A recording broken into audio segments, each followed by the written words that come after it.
Can you imagine what it would be like to live without parents in a home with 20 other children? Dear judges, teachers, parents, and fellow students, my name is Josh, and today I'm going to talk to you about orphans. I will talk about the reasons children become orphans, what happens to orphans who aren't adopted, and special needs orphans. There are many reasons children become orphans. Can you name any disease that many children lose their parents to? Well, I know one. It's called AIDS. In case you don't know, AIDS is a disease that affects your immune system until you can't even fight a cold.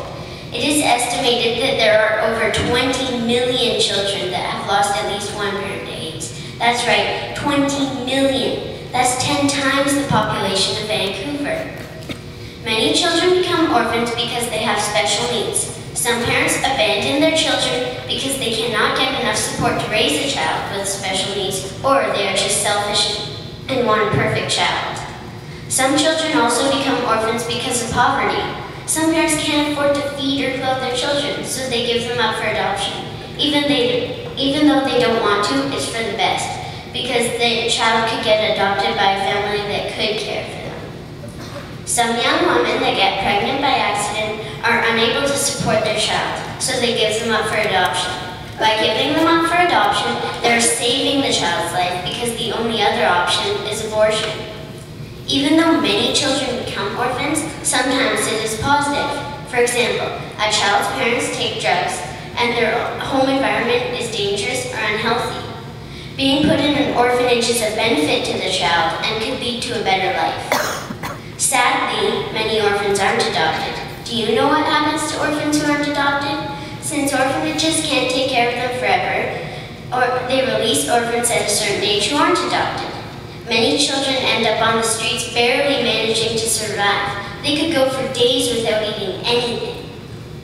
Some become soldiers, many of them not knowing what they're doing, just doing it for the food and shelter the army would provide them with.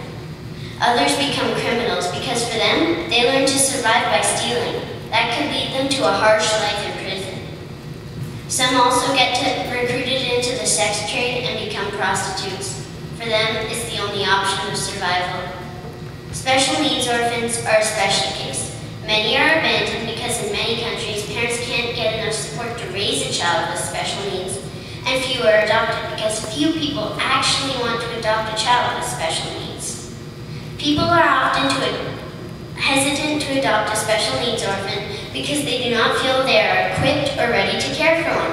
However, some special needs are simple to fix, like a cleft palate. Here it can be fixed in 2 surgeries, but in developing countries, children will be put into orphanages if they have a completely fixable cleft palate.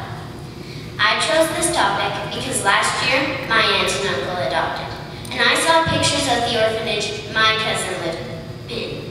This was considered one of the best orphanages in the country, yet it had bars on every window. The children were extremely restricted on where they could go, and they only received 2 sets of clothes to wear for the entire week. And when he left, he only had his glasses. My eyes have been opened to how many children need our help, and I think it's important that we help them. I hope you think the same way. Thank you.